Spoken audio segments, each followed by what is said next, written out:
Thank you very much, Mr. Chairman. I appreciate it, and I appreciate your letting me go first. I'm going to apologize in advance. I've got another commitment, and so I can only stay for one round here. This is a terrific panel, and you all just great topics that you've hit on and brought some new parts to the conversation. But since I'm only going to get to do this once around this discussion, I wanted to raise another issue that layers into this and ask for your thoughts on it. There's a new report out. I hope you've seen it. It's from Harvard Business School professors Michael Porter and Jan Rivkin. And the report is called An Economy Doing Half Its Job. Now, here's what the researchers find, and I just want to quote it to make sure we get this exactly right. They find that corporate profits in America are at an all-time high, and the Dow Jones Industrial Average continues to hit new records. But living standards for the average American have fallen over the last 15 years. Porter and Rivkin from the Harvard Business School note that this recent divergence of outcomes with firms, especially larger firms, thriving and workers struggling is unusual in the United States because, quote, American companies and citizens have tended either to thrive together or to suffer together, but no more. Now, there's a pretty simple explanation for this recent divergence. Corporations no longer share their prosperity with their workers. They share their prosperity only with their shareholders. According to research by Professor William Lazonick of the University of Massachusetts at Lowell, back in the early 1980s, large corporations dedicated less than half their earnings to their shareholders. The rest went to investment in their equipment and in their employees. But from 2003 to 2012, those big companies dedicated 91% of their earnings to their shareholders, either in the form of stock buybacks or dividend payments. Now, why have companies shifted their priorities so dramatically in such a short period of time? Well, because CEOs are now compensated almost entirely based on the company's share price. As a result, CEOs love buybacks and dividend payments because they boost share prices, even if they come at the expense of long-term investments in the company and in its workers. So here's my question. If we can't count on CEOs and senior management to reinvest at least some of the corporate profits in their workers like they used to, what steps should the government take to fill that void? And I'd like to hear from all of you. Ms. McGhee, would you like to start? Thank you, Senator Warren. That is an excellent question, and it really goes to the heart of what our economy is for. Demos has been doing some investigation into these issues of how much increasingly large, low-wage employers that are extremely profitable are financializing, essentially, and concentrating the effort, the result of the production of their workers. My colleague, Catherine Reuschlin, actually wrote a report on our country's largest private employer, Walmart, who spent $6.6 billion just last year buying back its own stock in the market. And she calculated that if that money were instead invested in the human capital of the workers who make that wealth, it could give the lowest paid workers, those who make under $12.25 an hour, which is almost 1 million Walmart workers, a raise of over $5 an hour, just from what they spend buying back their own shares. So this has a very, very real effect on the working lives of workers and families. So some of the things that government can do. You have to say, and to think about what it would mean if that million workers made $5 more an hour in terms of what they could buy elsewhere in the economy, and the overall growth in the economy and growth in jobs. Growth in demand, growth in jobs. Exactly. Sorry, Ms. McGhee, I didn't mean to. No, absolutely. Because low-paid workers are the job creators who are waiting to have more money in their pockets to spend in our economy. I'll just say a few things that could be done. One, Congress could stop giving preferential treatment to this kind of income, to wealth income, stocks, and dividends over work.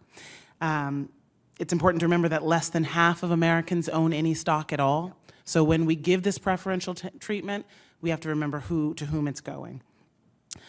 The part of the picture of that declining ability for the people who are actually doing the work to get a bigger slice of the pie that they spend all day baking is the decline in unionization, which has also been as a result of policy choices. So Congress could pass, for example, the Employee Free Choice Act and make sure that there is more collective bargaining power in our economy and in our enterprises. Thinking about all of that money that unfortunately is not going to the public good in many, many cases, you have to look at the effective corporate tax rate. Their Institute for Policy Studies shows that 26 of our biggest corporations paid their CEOs more than they paid to the government in taxes. So we should be closing tax loopholes and havens and ensuring that corporations, which are at an all-time high in profitability, are sharing some of that revenue, and we can make a new commitment to the quality of life of all Americans. Thank you very much. You may have covered a lot here. Dr. Sufi, we're over, but would you like to add something to that? Yeah, it's a great question. I think another way of saying the same facts that Professor Porter and his co-author are saying is that the capital share of income, the amount of income that is going to the owners of capital, has gone up dramatically over the last 15 years. And in just thinking about the reasons for that, one reason I think is that capital markets have become quite ruthless in the sense that they want profits and they want them in the short term.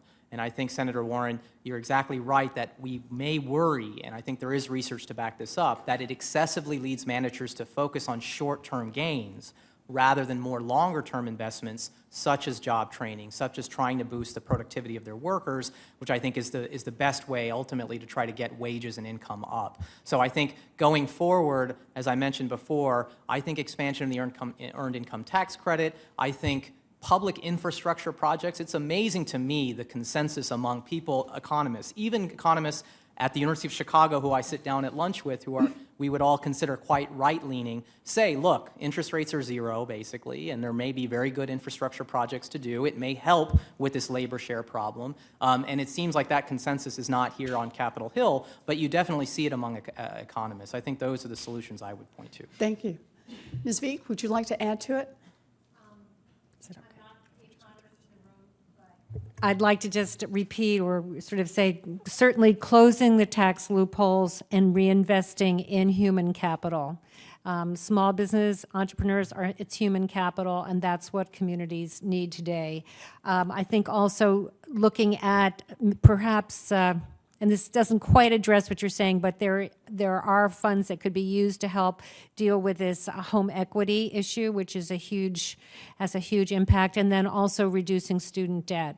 Again, if you close tax loopholes and you have more income, let's invest in young people, and so that they don't have to increase their debt to go to university. Thank you, Ms. Viek. And Dr. Hersh. I would reiterate and agree with most of what's been said here on the panel so far, and I think that there's a very simple answer to your question of if the private sector is not willing to invest, even though their corporate sector is holding more than $2 trillion in cash reserves, even though they can borrow billions at essentially zero interest rates right now and are sitting on this cash rather than doing something productive with it. If they're not willing to invest, then the public sector has a role to step up and invest. There is no shortage of public goods and public services investments that will increase the productive capacity of the U.S. economy and create jobs that will lead to rising incomes and the aggregate demand that will then crowd in investment from businesses. When they see a growing market, the investment will come to serve that market. And while we're in this time of high unemployment, high excess capacity in the productive economy, this is really the way that we're going to get out of this spot.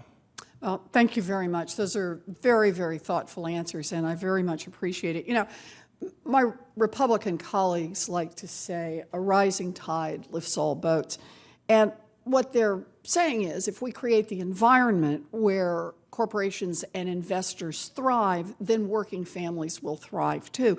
We now have 2 decades of hard evidence disproving that theory. Corporations may be turning their backs on their workers but that doesn't mean that the American government should do the same. We can do better than this, and you've given us some great ideas to work with. Thank you. Thank you, Mr. Chairman.